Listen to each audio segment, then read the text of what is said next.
everybody. So today is Saturday. That means it's time for family movie night. And this week we are finishing up my Disney Scares month. This is my 8th year doing Disney Scares. And we are talking about a film that most people really didn't like, but I actually went fresh on it. I enjoyed it.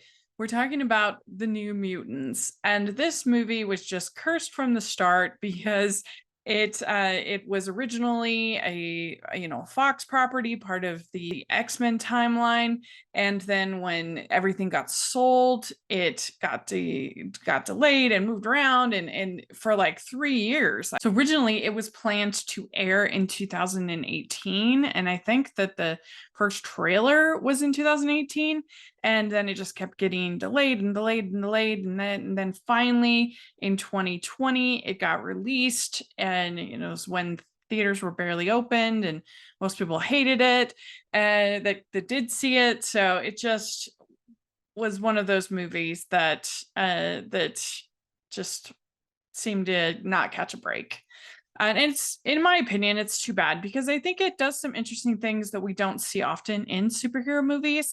And maybe that's why I cut it a little bit of slack. I appreciate that this movie is smaller and tries to be sort of a more intimate story of these teenagers who are these mutants who've experienced trauma. And it's basically like a giant therapy session that they go through with this doctor, Dr. Reese, who is supposedly training them to be X-Men. That's what we think at the beginning, but we start to learn more about her, and there's sort of a reveal of, well, maybe she's actually training them for something else, which it works, I think, well enough. But it's really about these 5 teens and what it's like to be a teenager and to feel like different from the world, to be unique, to be special, to be and to just feel like the world doesn't really understand you or who you are. And I remember that feeling as a teenager, and obviously like a mutant is a extreme of that feeling, but I think that overall most people can relate to that feeling. And what you have is interesting, I think, is that Danny, the lead character,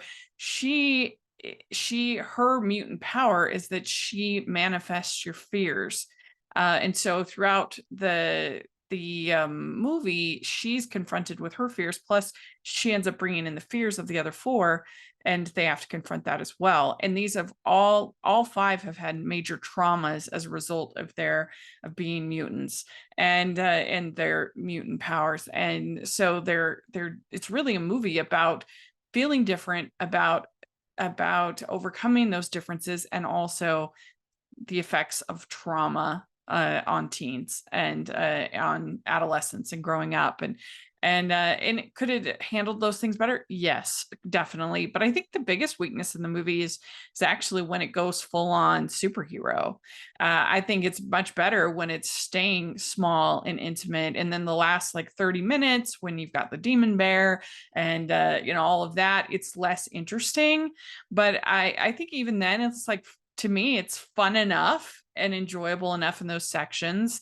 And I particularly like the smiling friends. I think they're really creepy in their design and scary. And so I think that you can enjoy it just on sort of a scares level if you want. And the cast is, I think, pretty good. I like Anya Taylor-Joy. She's excellent as Elena. I think Blue Hunt is good as Danny. Everybody else is like, I think, pretty solid, and they have like a nice chemistry together as the 5. And I would be curious to know what came next for these 5. It'll never happen. But I guess I just appreciate that with this, we got an intimate story about these 5 characters. We got to learn a little bit about them and how their trauma affected their life and what they want out of life. And I think that is valuable and something we sometimes don't get in these superhero movies. They're all about the big and the fights and the bombast and everything. But is an intimate story? Do we get to really know who they are? And yeah, this is not Logan. This is not you know, one of the great superhero movies ever made, but I think it has something to offer. I appreciated it. I like some of the visual designs, like I said, as far as the smiling friends and the and some of the other sort of more scary when it kind of leans into horror. I think it's fun and something you don't see in most superhero movies. And so yeah, I like the New Mutants. I know it's not popular. People really disliked it, so that's cool. But I liked it, and I still liked it. I was worried that in watching it that it wouldn't hold up, that I wouldn't enjoy it on the rewatch, that I'd sort of see most of the flaws that other people see, and I do see those flaws, and they are there. I'd still take it over a lot of the generic that we see in this genre, and I feel like it at least sort of tried to do something a little bit different, to have a different aesthetic, a different storytelling idea, and so I think it's worth watching, and I enjoyed it. So it's on Disney Plus. If you have Disney Plus, check it out, and let me know what you think. Is it one of your least favorite, or do you see some value in it like I do? I would love to hear your thoughts. And please like this video. Please subscribe to the channel. I would really appreciate that. Check out my whole playlist of all my Disney Scares Month reviews. It's a ton of fun. I love doing the series. And also, please follow me all over on social media, Rachel's Reviews. Also, check out the Hallmarkies podcast.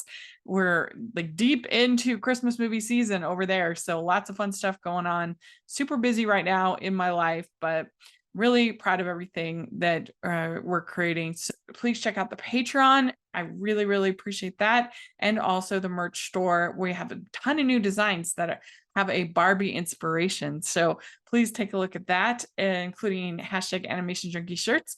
And now we'll talk to y'all later. Bye.